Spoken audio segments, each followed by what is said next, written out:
everyone, I'm Morgan, and today I wanted to share with you the reviews of 3 different horror novellas that I read recently. So the first one I wanted to talk to you about is Bodies of Water by V.H. Leslie. This is a book that was recommended to me a few weeks ago in a bookstore by the bookseller because she really likes weird books like me, and she said that this book was very wet, which is very specific, and in it we follow these 2 women in different timelines. So one is set in Victorian London and one is set in present time basically, and these 2 women are going through a few weird things, especially like the one in the present.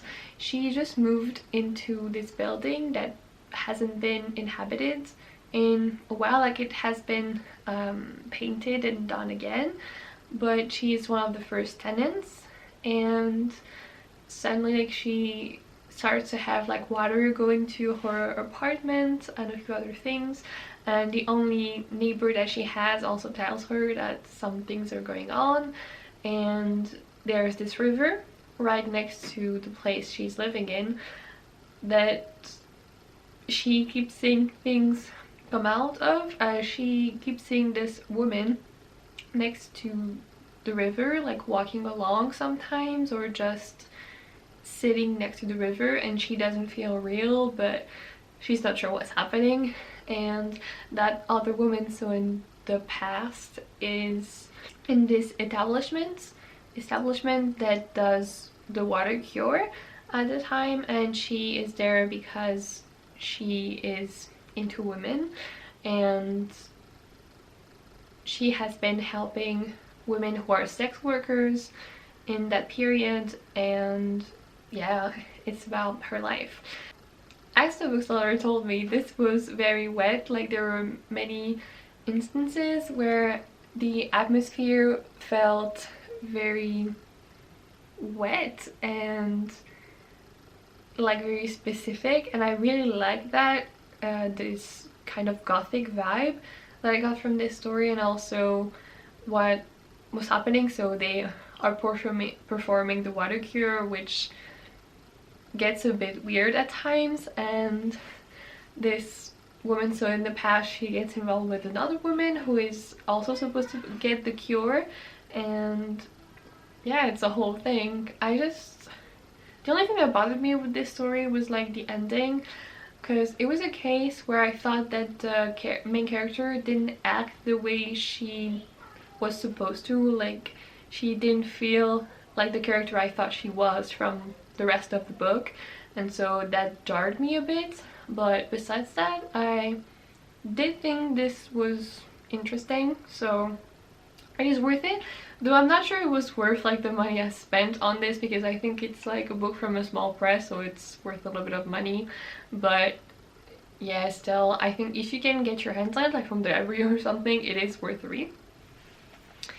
And the second book I want to talk to you about is The Diving Pool by Yoko Agawa, which is 3 horror novellas in one book. And this was very disturbing, to be honest with you. The first story follows this girl who is not an orphan, but her parents have created this house where they foster kids, sort of, and she has always felt like she is just like any of those orphans, but she isn't really, so she despises them in a way, and she starts doing bad things to this specific kid, and it's very, very disturbing. And she's also very obsessed with this guy, with this boy that she has been growing up with, and yeah, some things happen. And then the second story is also a little bit disturbing, and it's about these 2 sisters. One is pregnant, and her sister starts preparing food for her that may or may not be good for her, and so it's also a little disturbing. I wasn't sure I liked these 2 stories at first, like especially the first one was very disturbing, but the more I think about it, the more brilliant I think they were. they just show the different facets of people and humanity, and I think it's fascinating and very, very, very well done. I was not bored during any of these stories, and I will remember them for sure.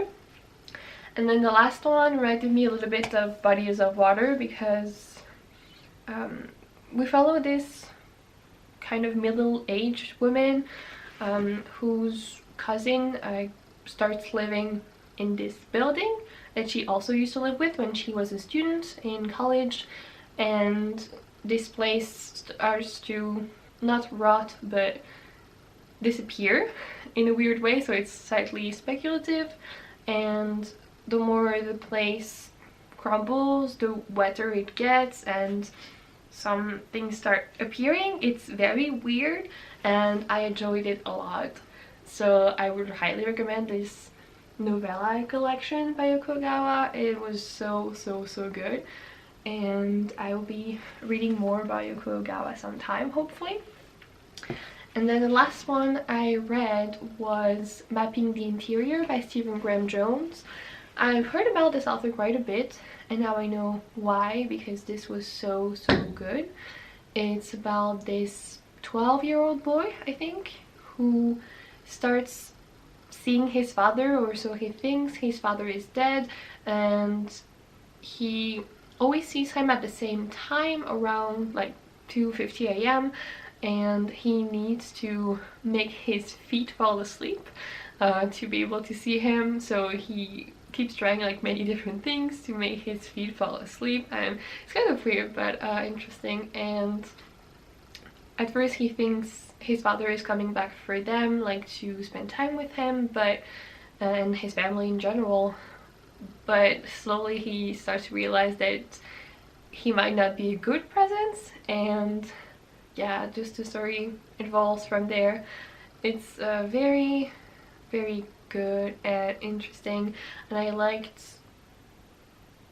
the family and this Indian perspective, as Stephen Graham Jones is a Native American, and this talked a little bit about this experience, like growing up Indian, and I enjoyed that. But just in general, like, this was very weird and just so effective. It went into the story like right away and never let down, which I enjoyed a lot. It was just, yeah, incredibly effective, and the writing was amazing, so I immediately got another novella by Stephen Graham Jones, Sign of the Mannequins, so I will be reading that sometime. But yeah, it's just so very good, and I would highly recommend you check it out. So yeah, these were the 3 horror novellas I wanted to share with you. Actually 6 horror novellas but 3 books. And next week I'm going to bring you a review of This Winter and Nick and Charlie by Alice Oseman, which are 2 novellas set in the solitaire like world or something. So I will be very excited to get to those. They're both available as audiobooks, so it's gonna be cool, and I'm excited for them. But yeah, that's all for me for today. Thank you for watching, and I hope to see you in another video. Goodbye. Dream I know, deep up my feelings feel